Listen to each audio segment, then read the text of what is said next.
Hello and welcome. Today what I want to do is walk you through the process of grading a DBQ essay. I got to say, when I first started grading DBQs, I was a little freaked out. In fact, I do AP grading at the end of the year for national grading, and every single year I'd get the short answer question, then I get the long essay question, and the one thing I always said was I really don't want to get the DBQ, but at the same time I knew I really wanted to get the DBQ. Why? Because I knew once I had graded the DBQ and got into a pattern and rhythm of doing that, it was going to make me a better grader in the classroom, give me more credit with my students as far as grading in the classroom, and I knew I was going to get a lot quicker too in how I was able to grade the DBQ, and I know it's going to help me as I come back into the classroom to assign more DBQs so the kids get a lot more practice, because then I don't feel so overwhelmed by the process. Okay, I know you're saying, sure, that sounds really great, but I don't know if I believe you, Zucker. And I know why. When we look at the DBQ, there are so many elements that go into grading. It can definitely feel overwhelming. But I gotta say, lately I've been feeling like the DBQ can move a lot faster for your grading if you just get a good process down. So that's what I'm going to walk you through today. Okay, so we're going to go ahead and we're going to grade the DBQ, and we're using the DBQ from 2022. So the 2022 DBQ has, just like all the DBQs, 7 documents, and the primary question that it's going to deal with is the issue of American national identity from the years 1800 to 1855. So what's the very first thing that I want to do when I'm getting through this DBQ? Okay, so the very first place I want to start off with when I'm grading the DBQ is the documents, right? And I know there's so many documents, it's kind of hard, you can imagine, for the kids to keep it in their head. It's hard for us to do that too. So I want to create for myself a basic chart, and the chart that I'm showing to you right now is the one AP creates. So whenever we go and do the AP grading, we get this basic breakdown of all the documents. And notice, if you look at each one of these, there's not a ton of information in here. So it makes it kind of easy for us to, once we've gone through them, to kind of digest and put these into a pattern. So I want to go quickly through these documents just to show you what they're all about. So document 1 is a map. We all kind of know what this map is about. It's that Jacksonian democracy, that time period when more and more people are being involved within democracy. And we know that that gets to the national identity question of people being brought in through the territories. We then have in the second document a document dealing with the issue of the War of 1812 and the United States feeling oppressed by the British. Now we get into document 3. Document 3 is that great issue that James Madison brings up about funding national improvements. We know that this has to do with connecting up the country as far as national roads and highways go. Now we get into document 4. Document 4 comes from the Cherokee Indian from Georgia, and of course we can connect this very quickly to Jackson and the removal of the Native Americans. But we notice here it's a part of the Constitution of the Cherokee, so we notice that they're basically saying, hey look, we're being excluded from your national identity. Document 5 is about African Americans, and here we have an African American writing about the abuses that are done towards African Americans, dealing with the issue of slavery, but also just racism in society as a whole within this time period. So again, another good document for the exclusion of people from national identity. Now we get into document 6, coming from the Transcendentalists and Ralph Waldo Emerson, in which he makes the argument that while we did have an identity given to us by the British, that we have taken that and we have enhanced upon that with a sense of rugged individualism.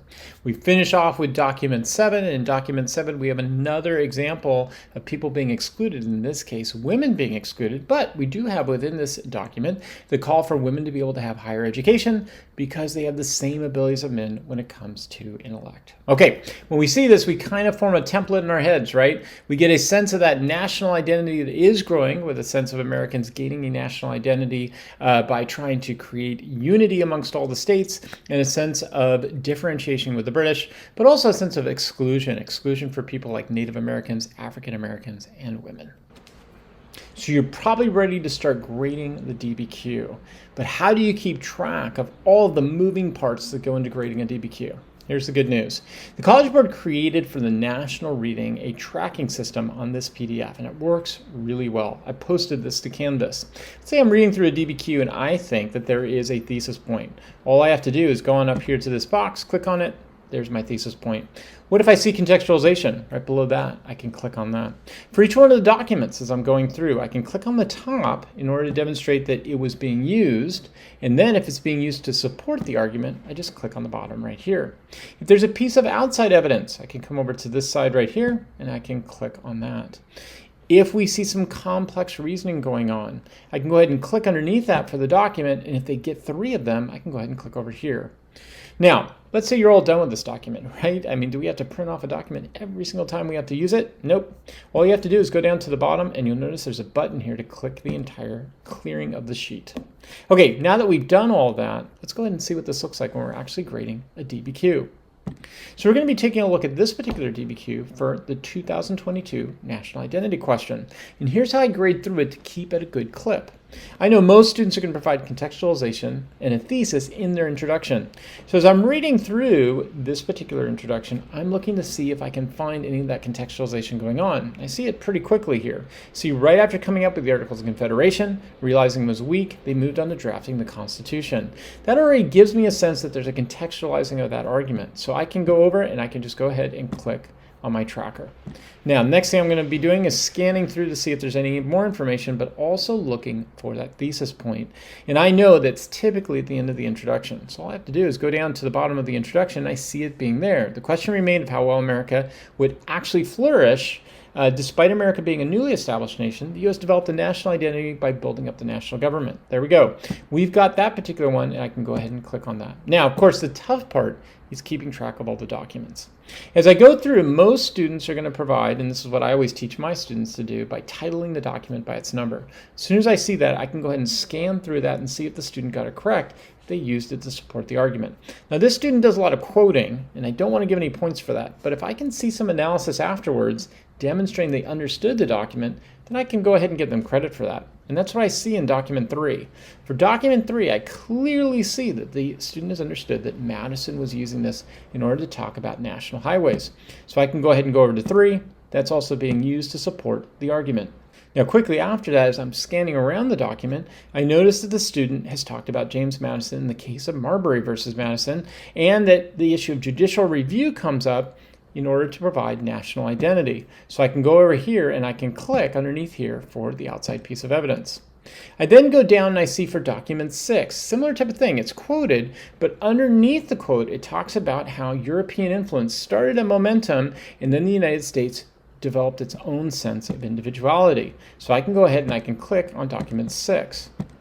I go down a little bit further and I see that document 4 is being used right in this area. So I quickly scan around there and I see that they have a general understanding about the Cherokee Indian and what was going on. And right underneath that, advocating for fighting for equality is a very American thing in nature. It's seen through the Revolutionary War. Okay, as I'm scanning, I understand they get it with document 4. They're understanding that the Cherokee Indian were fighting for inclusion and they were fighting to be a part of this national identity. Now, the next time I see a document, it's being used right here. Again, they're quoting, but underneath that, they give me some good sourcing analysis. What they talk about here is this indicates that while circumstances for African Americans could be much worse, they weren't that much better as they were not given an opportunity to advance in society. That's going to be allowing me to say that it supports the argument. Of course, we don't really see anything going beyond that. There's no complexity argument here, but it gives that. And then I go down a little bit further and I can scan through and see that document 7 is being used. And again, quoting, but underneath that, this demonstrated that women were not, in fact, intellectually worse than men. They just needed the opportunity to be a part of society. So there I can give document 7. Now, once I've got that, I can quickly see that, well, they've used 3 documents. They've addressed that, but they haven't supported it with the 6 documents they need to do. I also did not see any kind of sourcing analysis, and that doesn't really rise to the level of complexity. So therefore, I can give this essay 4 points. Notice how quickly we were able to get through that essay. And now you might be wondering, hey, it took a little while, but that's because I was explaining and talking, right? Imagine if we were doing this without having to do that. Imagine how quickly we got. How do I do that? I know in my head what I'm looking for. I scan around the documents. I check to see whether or not they provide the different levels that we want to see, and I use the tracker system to keep myself going. So have they addressed enough documents? And they say, yes, they have addressed documents 3, 4, 5, and 6 within this essay. They never addressed 1 or 2, so that's not going to give them the point when it comes to supporting the argument, but it does give them the point for addressing, and they had that outside detail of Marbury versus Madison. So there we go. This essay in the end ends up getting 4 points. Now here's the great thing about this. Notice how what I'm looking for when I'm going through this essay is each part of that template. Plus on top of that, I'm scanning around the essay to see if there's something else there that I can give to the student. That allows me to move at a quick pace, keep my tracker going throughout that entire time, and I'm able to get through this essay in a pretty good amount of time. Okay. In the end, you're probably like, that's great, Zucker, but hey, I wanted to be able to make sure that I teach my students how to write well, not just so I can get through an essay quickly with grading, which I totally understand. I get that. But at the same time, we want the students to have good practice, right? And I know how tough that can be, especially when you have a lot of stuff to do. You don't have a lot of time to grade. So when you go through these essays, what I would suggest, what I do, is I always give the students 2 or 3 positive points. I'll say, you know something, you did a really good job on this. So for this student, I would say, you did a great job of contextualizing the argument, did a great job of finding a thesis with a reason about national identity, and I would say on top of all that, you address the documents, provide the outside detail. But now what I can do is I can give them 2 to 3 reasons of things that they need to improve upon in the future. So I can say, hey, look, in the future, make sure you address all the documents. Don't quote, try and paraphrase what the documents are about. Try to make sure that you're analyzing at least 3 of those documents for purpose, audience, or point of view. So I hope this helps out. I hope it makes your grading a little bit quicker. I provided that tracker for you on Canvas. Hopefully it's going to help you out in what you're doing. And I will see you later on in the class.